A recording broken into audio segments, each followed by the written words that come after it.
Em primeiro lugar, eu queria destacar que quando a gente fala do Rio Cospó, a gente precisa pensar em pelo menos duas dimensões: a dimensão do espaço e a dimensão do tempo. Em relação ao tempo, eu faço sempre um exercício de olhar para o Rio Cospó pensando o tempo da história e o tempo da natureza, por assim dizer. Então, quando eu estou falando do Rio Cospó, eu tenho que pensar que o Rio Cospó inclui uma história geológica também, que está bem grafada na diversidade geológica por onde passa o rio. O rio nasce nas áreas mais altas da Chapada dos Guimarães, percorrendo diversas formações geológicas, desde áreas de formação de origem desértica, de origem marítima, e a área onde hoje está colocada o município de Cuiabá, especialmente, que é uma área mais antiga do pré-cambriano. Falar desse tempo também, além do tempo geológico, é falar do tempo que as formações vegetais se formaram aqui. Essa área toda já foi provavelmente floresta, depois virou cerrado, depois virou floresta novamente, depois virou cerrado novamente. E é por isso que a gente consegue encontrar dentro do Vale do Véu de Noiva, do Vale do Cânion do Rio Cospozinho, uma diversidade florestal diferente de outras regiões, né? Conseguimos encontrar espécies amazônicas ali dentro. Isso é um retrato do tempo geológico.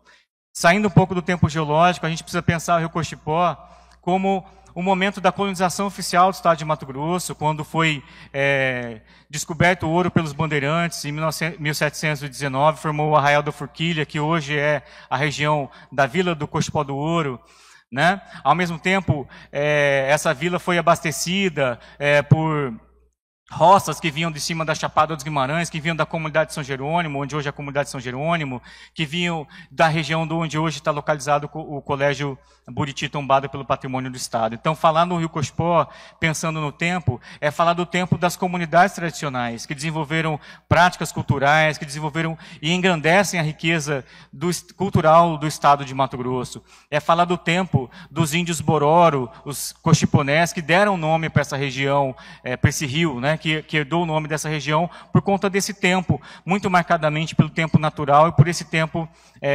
social. Se o tempo é uma invenção, o Rio Cospó também é uma invenção, né? Uma invenção social, uma grande construção social. E, ao mesmo tempo, que a gente fala desse tempo histórico, desse tempo geológico, a gente tem que falar também do tempo da nossa capital. Hoje, certamente, Cuiabá enfrenta desafios que não são os mesmos que enfrentavam o Arraial da Forquilha, né? Então, nós precisamos pensar com base no tempo que nós estamos, né? Cuiabá passou por um processo grande de urbanização e pensar como é que ficaram essas comunidades, como é que ficou o rio, né, Cochipó, ao longo desse tempo histórico nosso de urbanização também. E vamos falar, em termos de espaço, agora, deixando um pouco o tempo de lado, a gente precisa olhar o Rio Cochipó também, pensando que ele é um rio que nasce no Planalto dos Guimarães, percorre uma área da chamada Depressão Cuiabana, que a gente chama comumente aqui na região da nossa Baixada Cuiabana, e vai em direção ao Cuiabá e contribui para o Pantanal Mato Grossense, né? Então, nós não podemos descartar essa noção de espaço, da importância do Rio Cochipó também para o Pantanal Mato Grossense. Eu gosto de dizer que um copo d'água na Cachoeira do Véu de Noiva, que é o Rio Cochipozinho, é um copo d'água na estação de tratamento de água do Tijucal. Um copo d'água nas nascentes do Horto Florestal da Chapada dos Guimarães, onde o Rio Cochipó nasce, é um copo d'água na Eta Tijucal. É um copo d'água na casa de muitos moradores cuiabanos. Se o Cochipó tem essa importância toda, é importante a gente falar então dos desafios que ele enfrenta hoje, né?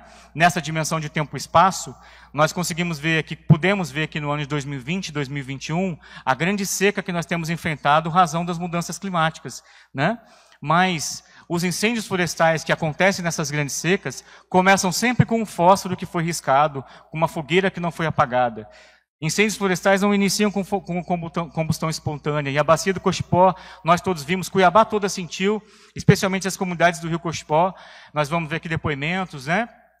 A comunidade de São Jerônimo, que já está um pouco afastada ali na região do Rio Aricá, das nascentes do Aricá, mas tem uma relação histórica com o Cochipó, teve casas queimadas com os incêndios florestais, né, que aconteceram em 2021, 2020. A parte da comunidade de Cochipó do Ouro, aqui mais à frente, também enfrentou esses desafios, né, e são desafios que colocam em risco a própria vida das pessoas. A gente conseguiu, se eu não me engano, no ano de 2019, foram cerca de 1.700 focos de calor detectados pelo INPE na bacia do Cochipó. Em 2015 eram 600 focos, 600 a 700 focos. Isso é o dobro, mais que o dobro da quantidade de focos de calor. Apesar da seca, somos nós, seres humanos, que estamos iniciando esses incêndios. Então, além desses problemas, nós temos percebido, pelo menos as comunidades têm trazido para nós a ausência da subida de alguns peixes, a redução de peixes na comunidade da Vila do Cochipó do Ouro. Sinal de que alguma coisa está acontecendo na bacia e que precisa ter precisam ter iniciativas e ações políticas do poder público imediatas em relação a isso. Nós temos visto também a importância do Rio Cochipó como qualidade da água, e os palestrantes falarão disso. Nós estamos vendo como a ETA Tijucal tem sofrido com a quantidade de lixo que desce pelo Rio Cochipó. Esse Rio Cochipó, esse lixo que desce, foi alguém que colocou também. Ele não surge do nada, né? Então é importante discutir esse tema. Além disso, a gente falou dos incêndios, mas nós também tivemos o sofrimento das comunidades, especialmente do Cochipó do Ouro, com a subida de cheia repentina em alguns momentos, né? A chuva, quando ela está concentrada cada vez mais e não tem a vegetação para absorver, quando a bacia do Cochipó não está totalmente íntegra para a absorção de toda essa chuva, e quando as chuvas estão concentradas, toda aquela água que poderia ser mantida por mais tempo na bacia, ela desce de uma vez toda como enxurradas no Rio Cochipó. A gente tem visto isso. E, por último, acho que todos viram o desafio que as comunidades do Cochipó do Ouro, como um todo, têm enfrentado com os loteamentos que iniciaram na região do Cochipó. Loteamentos que já foram combatidos em ações de fiscalização com o SEMA, com o Ministério Público, o próprio CREA, com ações integradas, e identificaram pelo menos 14, as notícias que nós vemos na imprensa, são pelo menos 14 loteamentos legais que foram... 36 loteamentos, 14 são os que a DEMA já abriu inquérito. O nosso colega Pardal aqui, o Bazan, já tem 36 loteamentos que desrespeitam a legislação e que prejudicam a bacia, prejudicam o rio, prejudicam as comunidades. Apesar de todo esse cenário de dificuldades, a gente tem também uma rica cultura nessa região. Desde as nascentes do Cochipó até a foz do Rio Cochipó. Desde o Horto Florestal da Chapada dos Guimarães, passando pelo Cochipó do Ouro, passando pelo saber dessas comunidades, passando pelo saber do pessoal do Arraial dos Freitas, passando pelo saber de todas as comunidades que vão se encontrando, dos antigos moradores da Ponte de Ferro, das pessoas que vivem dentro da área urbana de Cuiabá, e do São Gonçalo Beira-Rio, nós conseguimos também identificar uma grande diversidade cultural que faz parte desse patrimônio cultural, histórico, paisagístico, que é o Rio Cochipó.